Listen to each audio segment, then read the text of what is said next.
بسم اللہ الرحمن الرحیم۔ السلام علیکم۔ قبر کے عذاب کا ایک عجیب واقعہ۔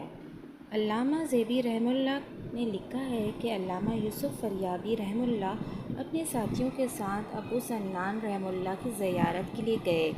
ابو سنان نے فرمایا کہ چلو ہمارے پڑوسی کے بھائی کا انتقال ہو گیا ہے، ان کی تعزیت کر آئیں۔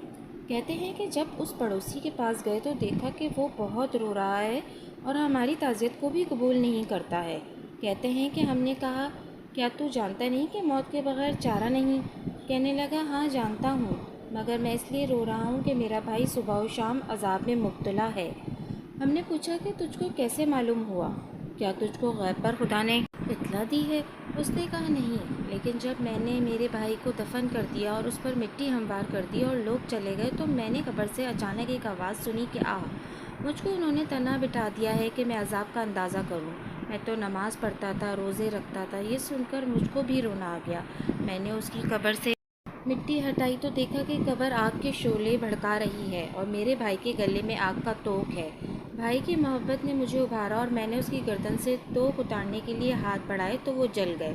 محمد بن یوسف فرماتے ہیں کہ اس نے ہم کو اپنا ہاتھ دکھایا کہ وہ جل کر کالا ہو گیا ہے۔ پھر اس نے کہا کہ اب میں اس کے حال پر کیوں غم نہ کروں اور کیسے نہ روؤں۔ محمد فریابی رحمہ اللہ کہتے ہیں کہ ہم نے پوچھا کہ تمہارے بھائی کا ایسا کیا عمل کیا تھا جو وہ اس صورتحال سے دوچار ہوا؟ اس نے کہا وہ اپنے مال کی زکوٰۃ نہیں دیتا تھا۔ جزاک اللہ۔ اگر آپ کو میری یہ ویڈیو پسند آئی ہے تو پلیز میرے چینل کو سبسکرائب کرنا نہ بھولیے گا۔